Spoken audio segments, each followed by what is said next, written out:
Hey friends, welcome back to my channel study after marriage. कैसे हैं आप लोग? कमेंट करके ज़रूर बताएं। तो फ्रेंड्स, अगर आप लोग सीटेट की तैयारी कर रहे हैं तो ये वीडियो आप लोगों के लिए बहुत ज़्यादा इम्पोर्टेंट होने वाली है।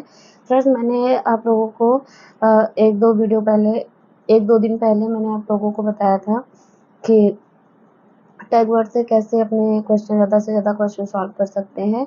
तो फ्रेंड्स, उसके बाद कुछ लोगों का क्वेश्चन था कि संस्कृत नहीं समझ में आती, आप मैम संस्कृत के टैग वर्ड्स बता दीजिए। तो मैंने आप लोगों के लिए संस्कृत के टैग वर्ड्स का भी वीडियो बनाया। तो फ्रेंड्स, अब मैं सोच रही थी क्यों ना हर एक सब्जेक्ट का टैग वर्ड्स बता दिया जाए, जिससे आप लोगों को एग्जाम में ज़्यादा से ज़्यादा हेल्प हो सके।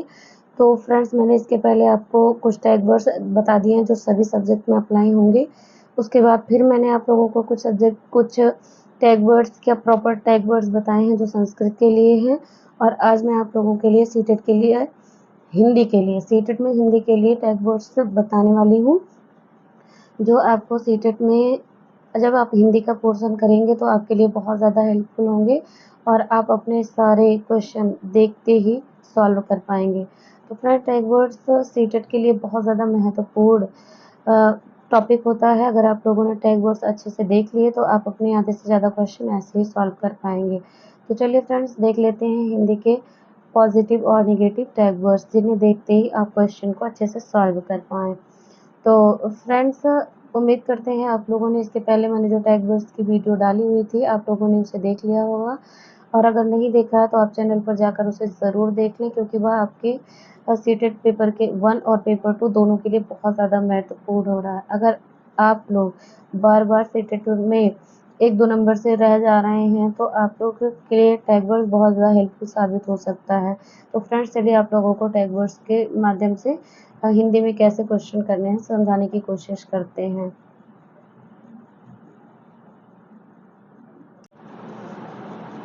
CTET Hindi tag words. Positive tag words. भाषा प्रयोग के अवसर। हमें बच्चे को भाषा प्रयोग के अवसर देने चाहिए। जब भी वो भाषा सीख रहे होते हैं तो हमें ऐसे क्वेश्चन करना चाहिए जिनके माध्यम से उन्हें भाषा का प्रयोग करने का अवसर मिले। और जब हम क्वेश्चन आंसरिंग कर रहे हों तब भी, जब हम वाद संवाद कर रहे हों तब भी उन्हें अपने चर्चा में शामिल करना चाहिए, जिससे उन्हें भाषा प्रयोग का अच्छा अवसर मिल सके। तो यह एक पॉजिटिव वर्ड है फ्रेंड्स। भाषा अर्जन सहज स्वाभाविक विद्यालय पूर्व। भाषा का जो अर्जन होता है वो सहज होता है, वो स्वाभाविक होता है, उसे हमें सीखने की ज़रूरत नहीं होती है और यह विद्यालय आने से पूर्व ही बच्चे अर्जित कर लेता है। यह विद्यालय में आकर नहीं सीखी जाती है, यह विद्यालय से पूर्व ही बच्चे को आने लगती है। प्रोत्साहित करना। हमें किसी भी बच्चे को हमेशा प्रोत्साहित करना है, चाहे वो खेल के लिए हो, पढ़ाई के लिए हो, प्रोजेक्ट करने के लिए, किसी भी चीज़ के लिए हमें उसे प्रोत्साहित करना है, हतोत्साहित बिल्कुल नहीं करना है। तो फ्रेंड्स, यह भी एक पॉजिटिव टैग वर्ड्स है। अगर आपके क्वेश्चन में पॉजिटिव पूछा गया है तो आप उसे सही करके आएंगे। तो फ्रेंड्स, इसे आपको तभी अप्लाई करना है जब आपके आपके क्वेश्चन में पॉजिटिव पूछा गया हो, तो आप पॉजिटिव टैग वर्ड्स को अप्लाई करेंगे। और जब आपके क्वेश्चन में नेगेटिव पूछा गया हो तो आप नेगेटिव टैग वर्ड्स को अप्लाई करेंगे। तो फ्रेंड्स, व्यापक कथन जैसे समाज। व्यापक कथन जैसे समाज, यह भी एक पॉजिटिव टैग वर्ड्स है। अगर आपको किसी ऑप्शन में नज़र आता है तो आप इसे राइट करके आएंगे। आकलन और पोर्टफोलियो।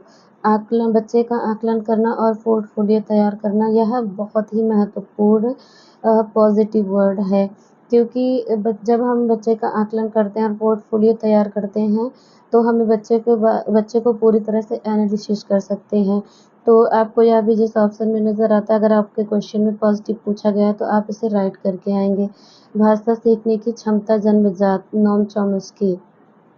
भाषा सीखने की क्षमता जन्मजात होती है, ऐसा किसने कहा है? नोम चॉम्स्की ने। आप लोग अगर सीटेट की तैयारी कर रहे हैं तो आपको नोम चॉम्स्की के बारे में अच्छे से पता होगा और ये भी पता होगा कि भाषा सीखने की क्षमता जन्मजात है, जिसे नोम चॉम्स्की ने बताया है। तो अगर आपको यह किसी भी ऑप्शन में मिलता है तो आप इसे राइट करके आएंगे। मातृभाषा को स्वीकारना। हमें जो भी बच्चे बच्चे अनेक परिवेश से आते हैं, अनेक भाषाओं को बोलने वाले होते हैं, तो हमें उनकी मातृभाषा को स्वीकारना है, ना कि उन्हें अस्वीकार करना है, उन्हें मानक भाषा में ही पढ़ाना है, ऐसा कुछ नहीं करना है। बच्चे की मातृभाषा को स्वीकार करना है, वो क्या कहना चाह रहे हैं, किस भाषा में बात कर रहे हैं, उसे समझने का प्रयत्न करना है। तो यह भी एक पॉजिटिव वर्ड है। पढ़ना अर्थ समझकर। बच्चे जब पढ़ रहे हैं तो उसमें आप ये कोशिश करिए कि वो अर्थ को समझकर पढ़ें, ना कि उसे रटें। और जब भी आप बच्चे को पढ़ा रहे हैं तो आप उन्हें रटाने का प्रयत्न मत कीजिए, बल्कि उन्हें अर्थ समझ में आना चाहिए, ऐसा पढ़ाइए। तो पढ़ना अर्थ समझकर, यह भी पॉजिटिव वर्ड है। लेखन मौलिक विचार, विचारों की अभिव्यक्ति। लेखन मौलिक विचार, विचारों की अभिव्यक्ति। बच्चे को हमें विचारों की अभिव्यक्ति करने का अवसर देना है। जब भी वो कुछ कहना चाहते हैं तो हमें उन्हें प्रोत्साहित करना है, क्योंकि कुछ बच्चे ऐसे होते हैं जो बोलना चाहते हैं पर डर होता है उनके अंदर और वो बोल नहीं पाते हैं। तो हमें उन्हें विचारों की अभिव्यक्ति की स्वतंत्रता देनी है, जिससे वो अच्छा परफॉर्मेंस कर पाएँ। तो यह भी एक पॉजिटिव वर्ड है। भाषा विविधता। भाषा विविधता को हमें सदैव संसाधन के रूप में यूज़ करना है, संसाधन के रूप में देखना है, ना कि उसे समस्या के रूप में। क्योंकि जब अनेक परिवेश से बच्चे आएँगे, अनेक परिवेश की भाषा अलग होगी, तो वो अनेक तरह की भाषाएँ बोलेंगे। तो उसे हमें इस तरह से नहीं देखना है कि बच्चे कई भाषा बोल रहे हैं तो वह समस्या है, नहीं। बच्चे अनेक भाषाएँ बोलेंगे तो वह एक संसाधन के रूप में देखा जाएगा, ना कि समस्या के रूप में। संज्ञानात्मक विकास, सीखने में वृद्धि। जिससे बच्चे में संज्ञानात्मक विकास होता है और सीखने में वृद्धि होती है। भाषा अधिगम प्रयास पूर्ण।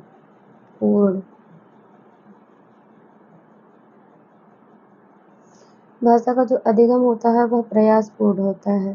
भाषा जब हम पढ़ते हैं तो उसे हमें पढ़कर सीखना होता है, प्रयास करना पड़ता है, तब वह हमें समझ में आती है। तो जब भी भाषा के बारे में आपसे बात करता है तो अगर अधिगम की बात करता है तो वह प्रयासपूर्ण होगी, और भाषा अर्जन सहज और स्वाभाविक। भाषा का जो अर्जन होता है वो स्वतः सहज और स्वाभाविक होता है। उसे सीखने के लिए हमें कोई भी प्रयास नहीं करना पड़ता है, वह स्वतः ही हमें समझ में आ जाती है। बाल साहित्य। जब हमें बच्चों को हम जब भी पढ़ाएँगे तब हम बाल साहित्य का प्रयोग करेंगे। बच्चों को पढ़ाने के लिए हम सदैव बाल साहित्य का प्रयोग करेंगे, क्योंकि बाल साहित्य बच्चों को ध्यान में रखकर ही उसे बनाया जाता है, इसलिए वह बच्चों के लिए सबसे ज़्यादा उत्तम मार्ग होता है, जिसके माध्यम से हमें बच्चे को पढ़ाना चाहिए। प्रिंट समृद्ध माहौल। बच्चों को अगर हम प्रिंट समृद्ध माहौल से सिखाते हैं तो बच्चे ज़्यादा जल्दी सीख पाते हैं और चीज़ें बहुत टाइम तक उनके माइंड में स्टेबल रहती हैं। तो आपने छोटे बच्चों के बुक देखे होंगे जिसमें कार्टून्स बने रहते हैं और मछली, गुड़िया, चिड़िया कुछ भी बनी रहती है, जिसके माध्यम से वो चीज़ें अब्ज़ॉर्ब कर लेते हैं कि हाँ, ये चीज़ ये है। तो इसलिए हमें बच्चे को प्रिंट समृद्ध माहौल के हिसाब से ही पढ़ाना चाहिए। विभिन्नता और विविधता। विभिन्नता और विविधता दोनों ही पॉजिटिव वर्ड्स हैं फ्रेंड्स। अगर आपको आपके ऑप्शन में विभिन्नता या विविधता मिलता है तो आप इसे राइट कर देंगे। तो फ्रेंड्स, ये थे कुछ आपके पॉजिटिव वर्ड्स जो आपको सीटेट में अगर क्वेश्चन में आपसे पॉजिटिव पूछा गया है तो आप इन टैग वर्ड्स को देखते ही आप अपने क्वेश्चन को सही कर पाएंगे। तो फ्रेंड्स, चलिए हम लोग आगे बढ़ते हैं और आप लोगों को दिखाते हैं नेगेटिव वर्ड्स जो आपको सीटेट हिंदी में बहुत ज़्यादा प्रयोग में आने वाले हैं।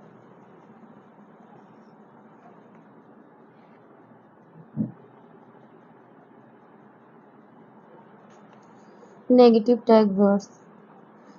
फ्रेंड्स, जब भी आपको आपके क्वेश्चन में आपसे नेगेटिव पूछा गया होगा तभी आप इन टैग वर्ड्स को सही करेंगे, अन्यथा आपको ये टैग वर्ड जहाँ भी दिखेंगे गलत काट देंगे। तो केवल, ही, सिर्फ, भी, सिर्फ। अगर आपको किसी ऑप्शन में केवल, ही, भी या सिर्फ नज़र आता है तो आप उसे गलत काट देंगे फ्रेंड्स। अगर आपको से नेगेटिव पूछा गया है तो आप उसे राइट कर देंगे। केवल बच्चे को हम केवल या किसी एक माध्यम से नहीं सिखाते हैं, जिससे यह ऑप्शन बिल्कुल गलत हो जाता है। वैज्ञानिक शब्दावली, बच्चे के साथ हम वैज्ञानिक शब्दावली का प्रयोग तो बिल्कुल भी नहीं करेंगे फ्रेंड्स, क्योंकि बच्चे मातृभाषा में समझते हैं, ना कि वैज्ञानिक शब्दावली। आप टीचर हैं, आपको वैज्ञानिक शब्दावलियाँ आती हैं, लेकिन छोटे बच्चे वैज्ञानिक शब्दावलियों से परिचित नहीं होते हैं, तो इसलिए यह भी एक नेगेटिव वर्ड है।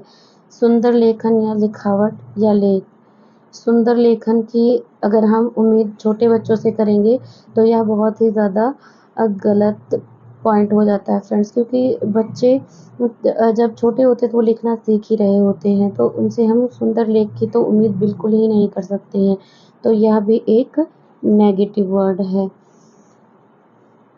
या आपको किसी भी ऑप्शन में नज़र आता है तो आप इसे गलत कर देंगे। स्मरण करना, याद करना, कंठस्थ करना, बच्चे को हमें याद नहीं करवाना, रटवाना नहीं है। हमें जब भी हम बच्चों को जब भी कोई चीज़ पढ़ाएँ तो हमें पूर्ण प्रयास करना है कि हम बच्चों को विभिन्न तरीके से पढ़ाएँ, जिससे उन्हें चीज़ें याद ना हो, रटें ना, बल्कि उन्हें चीज़ें समझ में आ जाएँ। तो बच्चे को अगर याद करवाने, रटवाने या कंठस्थ कराने की बात कहीं भी आपको नज़र आती है तो वह एक रॉन्ग पॉइंट हो जाएगा फ्रेंड्स, नेगेटिव वर्ड हो जाएगा।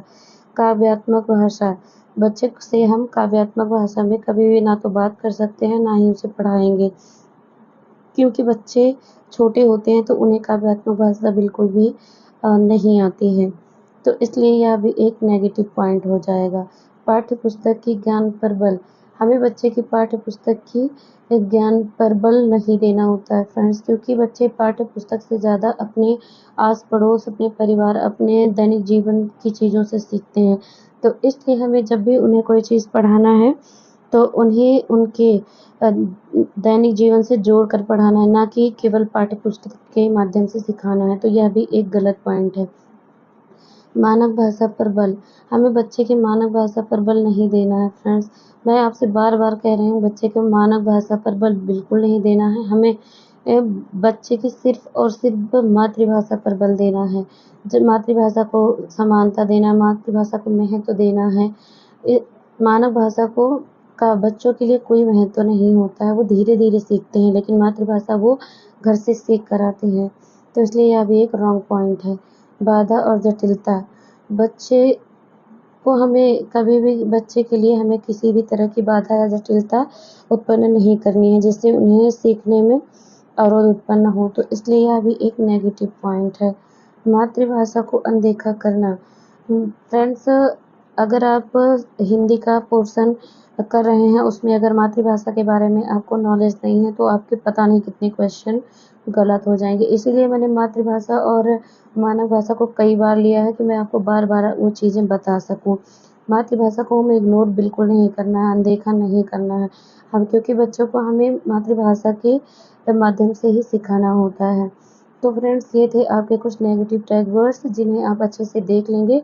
वीडियो बहुत ज़्यादा लंबी ना हो जाए, इसके लिए मैंने आपको बहुत ज़्यादा कम टाइम में ही जल्दी-जल्दी से ही सिखाने का प्रयास किया है। आप वीडियो को रोक कर पूरा टैग वर्ड्स अच्छे से पढ़ सकते हैं। तो आप अगर लास्ट टाइम ही इन टैग वर्ड्स को देख लेते हैं, तो अगर आपकी हिंदी बहुत अच्छे से कंप्लीट नहीं है, तो भी आप 30 में 25 नंबर आराम से कर लेंगे। फ्रेंड्स मैं 30 में 25 नंबर ऐसे ही नहीं कह रही हूँ, मैं इसलिए कह रही हूँ क्योंकि उसमें पैसेज भी होते हैं। पैसेज भी होते हैं, आपके कुछ क्वेश्चन पैसेज से आ जाएँगे, उसके बाद आप अगर पेडागॉजी टैग के वर्ड के माध्यम से कर लेते हैं, तो आपके 30 में 25 तो क्या 30 में 28 नंबर भी आ सकते हैं, कोई मुश्किल नहीं है, क्योंकि सीटेट में संस्कृत तो टफ़ होती है, पर हिंदी इतनी ज़्यादा टफ़ नहीं होती है। संस्कृत हर किसी को नहीं समझ आती, पर हिंदी तो हर किसी को समझ आ जाती है फ्रेंड्स। तो फ्रेंड्स ये नेगेटिव वर्ड्स थे, जो आपको परीक्षा में बहुत ज़्यादा हेल्प करने वाले हैं। तो आप लोग वीडियो को बहुत ज़्यादा से ज़्यादा प्यार दीजिएगा। फ्रेंड्स मैंने अभी आप लोगों को सीटेट के कुछ टैग वर्ड्स बताए हैं जो हिंदी पोर्शन के लिए हैं। अगर आप इन टैग वर्ड्स को नेगेटिव और पॉजिटिव को अच्छे से देख लेते हैं, तो आप संस्कृत तो टफ़ होता है पर हिंदी टफ़ नहीं होता, तो आप हिंदी में आराम से 30 में 28 या 25 क्वेश्चन सही कर सकते हैं। फ्रेंड्स उसमें पैसेज होते हैं, पैसेज आप आराम से सॉल्व कर सकते हैं, तो आपका बच जाता है पेडागॉजी का पोर्शन, जिसके लिए मैंने ये टैग वर्ड्स बताए, क्योंकि आपकी पेडागॉजी प्रॉपर पेडागॉजी आपकी टैग वर्ड्स बेस्ड होती है, नेगेटिव और पॉजिटिव टैग वर्ड्स पर ही होती है।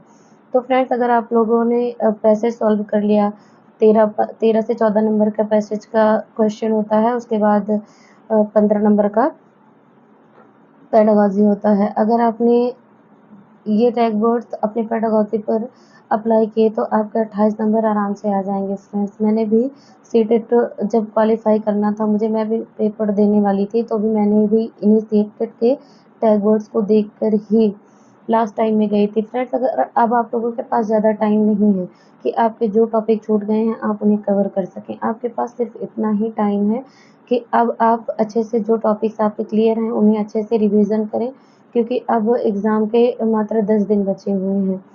तो आप लोगों को सिर्फ और सिर्फ रिवीजन करना है, आपको कोई भी नए टॉपिक नहीं पढ़ने हैं। आपको बस अगर आपके कोई टॉपिक छूट गए हैं तो आप टैग वर्ड्स देख लीजिए, उस सब्जेक्ट का जो सब्जेक्ट आपको कमज़ोर लग रहा है आप उन सब्जेक्ट के टैग वर्ड्स देख लीजिए, आपके वो सब्जेक्ट भी अच्छे से क्लियर हो जाएंगे। क्योंकि सीडीपी, मैथ, हिंदी और संस्कृत, ये सब ईवीएस सारी चीज़ें टैग वर्ड्स पर ही बेस्ड होती हैं। तो मोटा-मोटा कह सकते हैं जो आपका 75 नंबर का पेडागॉजी होता है वो पूरा का पूरा टैग वर्ड्स पर ही बेस्ड होता है। तो फ्रेंड्स उम्मीद करते हैं ये वीडियो आप लोगों को अच्छी लगी होगी और आप लोगों के लिए हेल्पफुल होगी। तो फ्रेंड्स मैं आप लोगों को बताना चाहती हूँ, अगर आप लोगों को संस्कृत का टैग वर्ड्स देखना है तो मैंने उसके लिए वीडियो डाल दी है, आप लोग चैनल पर जाकर वीडियो देख सकते हैं। और तो फिर मिलेंगे आप लोगों से नेक्स्ट वीडियो में। आप लोगों को जिस टॉपिक पर वीडियो चाहिए आप लोग कमेंट बॉक्स में कमेंट करके ज़रूर बताएं, मैं उस सब्जेक्ट का टैग वर्ड्स आप लोगों के लिए वीडियो बनाकर डाल दूँगी। तो फ्रेंड्स फिर मिलेंगे नेक्स्ट वीडियो में। Thanks for watching.